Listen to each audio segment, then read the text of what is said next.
नमस्कार, प्रेम जिव्हाळ्यामध्ये तुमचं स्वागत आहे। आज आपण बनवणार आहे साबुदाणा खिचडी। तर साबुदाणा खिचडी बनवण्यासाठी हा पाव किलो साबुदाणा हा मी रात्रभर भिजवून ठेवलाय। तुम्ही बघू शकता कसा मस्त सुळसुळीत झालाय।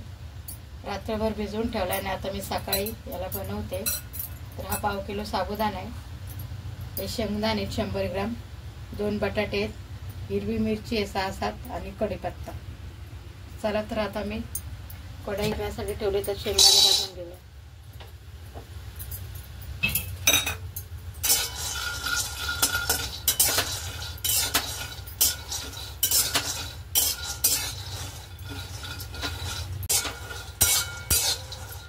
हे बघा आपले शेंगदाणे आता मस्त असे खरपूस भाजलेत, त्याची वरची साल पण आपोआपच अशी निघायला लागले, बघू शकता मस्त असे भाजलेत। आता आपण काढून घेऊया। बारीक गॅसवर मी त्याला भाजून घेतले।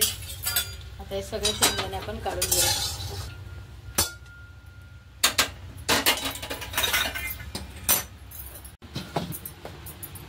हे बघा शेंगदाण्याचं असं बारीक आपण करून घेतलेत मिक्सरला लावून। आता त्याच कढईमध्ये आपण 2 चमचे तेल टाकूया।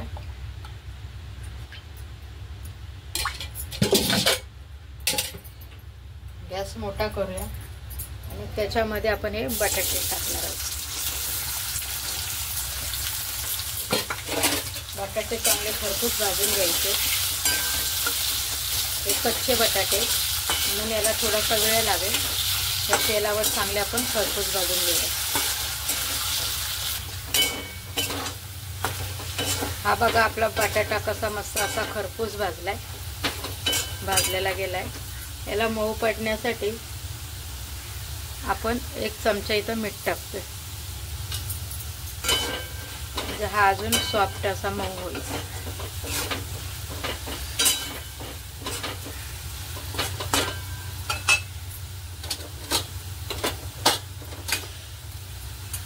आता हे बटाटे असेच इथे एका साईडला करायचे आपण, आणि त्याच्यामध्ये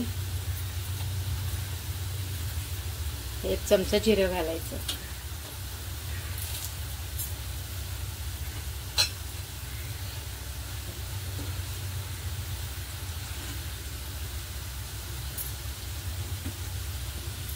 जिरं आपले चांगले तडतडले, त्याच्यात घालायचा कढीपत्ता चांगला तडतडलाय, त्याच्यात त्या मिरच्या घालायचा। तुम्हाला जर मिरचीचं प्रमाण कमी पाहिजे तर तुम्ही मिरचीचं प्रमाण कमी करू शकता, 4 ते 5च टाकू शकता किंवा 2ही टाकू शकता। आम्हाला तिखट पाहिजे म्हणून मी 6-7 मिरच्या कापल्या, बारीक चिरून घेतल्या। तुम्ही 2च मिरच्या चिरून घ्या। आता मिरची पण चांगली तडतडली, हे सगळं आपण मिक्स करायचंय। गॅस करायचा बारीक आणि त्याच्यात घालायचा हा सगळा भिजवलेला साबुदाणा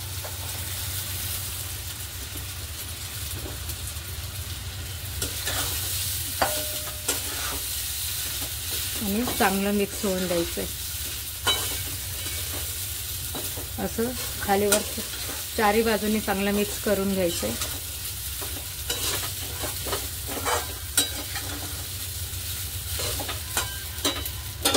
तर याला आपण 2 मिनिटं झाकून ठेवूया, म्हणजे आपला साबुदाणा चांगला मऊ होईल। साबुदाणा मऊ पडण्यासाठी 2 मिनिटं आपण झाकून ठेवूया।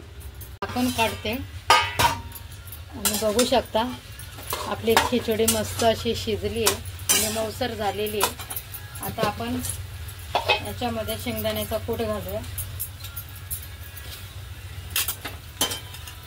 आणि याच्यामध्ये 3-4 चमचे शेंगदाण्याचा कूट घालते बारीक,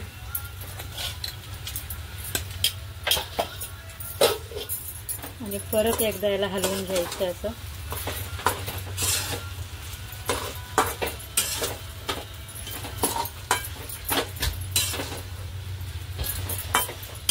आणि 2 मिनिटं परत त्याला झाकण ठेवायचं। आता आपण झाकण काढूया आणि बघूया। तर ही बघा आपली खिचडी कशी मऊसर आणि मस्त झालेली आहे, आणि खाली कुठे लागलेली पण नाही अजिबात, नाहीतर खिचडीचा असा गोळा गोळा होतो गडबडीने केली तर।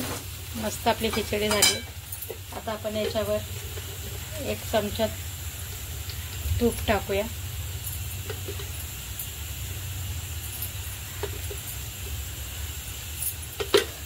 1 चमचा म्हणता म्हणता मी 2 ते 2.5 चमचे तूप टाकले मस्त. आणि हे अशा प्रकारे आपले मस्त तूप सगळीकडे असं हलवून घ्यायचं. आणि हे अशा प्रकारे आपली खिचडी बनवून बघू शकता किती छान आणि मऊसर झालेली.